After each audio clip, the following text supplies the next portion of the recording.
Good morning, class. I hope you are fine. Today we are going to understand the summary of chapter number 8 using lists and table in HTML5. तो a list आपका जो chapter है पहले आपने HTML पढ़ा था in previous chapter we had understood what is HTML5 and we had learned about tags container tag empty tags and how to use them in today's chapter we are going to understand about lists and tables. तो आज हम बस एक summary पढ़ेंगे short में कि ये होते क्या है. तो लिस्ट क्या होता है? It is the most efficient way of presenting information in precise manner and helping in making important point stand out more clearly. देखो एग्जाम्पल देती हूँ. Sometimes you go to a market and you make a list. आप list बनाते हो ना, that I have to purchase say chips, I have to purchase some dresses, then I have to purchase some makeup kit, something like that. तो आप एक list बनाते हो, right? तो अगर आप 1 2 3 लिखते हो तो वो आपको समझ में आ जाती है.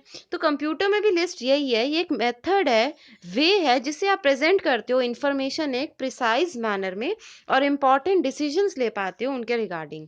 N unordered list is used when the items are not to be displayed in any particular order. ठीक है, लिस्ट की ना भी आपकी टाइप्स होती हैं, जैसे ऑर्डर्ड लिस्ट होती है, अनऑर्डर्ड लिस्ट होती है. अनऑर्डर्ड लिस्ट होती है कुछ इस फॉर्म की जिसमें आप नंबरिंग नहीं करते. अगर आप 1 2 3 फॉर्म में लिस्ट बनाते हो तो वो आपकी ऑर्डर्ड है. अनऑर्डर्ड है अगर आपने यहाँ बुलेट्स बना दी, कुछ शेप्स बना दी, लाइक एरोज बना दिए, तो this become your unordered list. तो अनऑर्डर्ड लिस्ट क्या है? When the items are not to be displayed in any order या सीक्वेंस. जब सीक्वेंस में नहीं डाल रहे हो तो वो अनऑर्डर्ड लिस्ट है. The li tag is use to display the list items contained in any of the two list types, that is ordered and unordered list.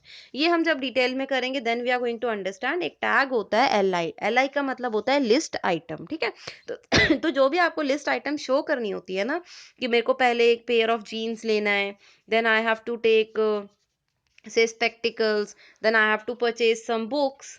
तो वो जो आपकी हर एक इंडिविजुअल आइटम आती है वो किस टैग के अंदर आती है?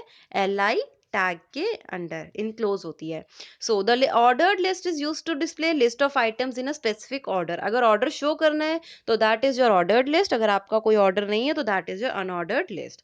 The reversed attribute of O L tag specifies that the list order should be in decreasing order.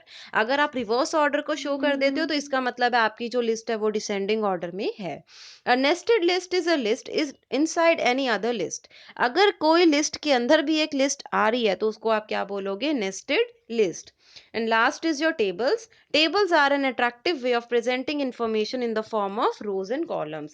Tables आपने कई बार बनाई हैं, हम रिप्रेजेंट करते हैं कि यहाँ पे आपका नेम आ रहा है, यहाँ रोल नंबर आ रहा है, यहाँ क्लास आ रहा है, फिर आप देते हो नेम है ए, रोल नंबर है 1, क्लास है 10th. कुछ इस टाइप से अगर आप रोज एंड कॉलम्स की फॉर्म में डेटा को रिप्रेजेंट कर रहे हो तो वो क्या होता है? आपका टेबल. तो table are an interactive way of presenting information in the form of rows and columns. So this was just a summary of chapter number 8. From next time we are going to understand it from the book. Class, I hope you have understood this topic. Thank you.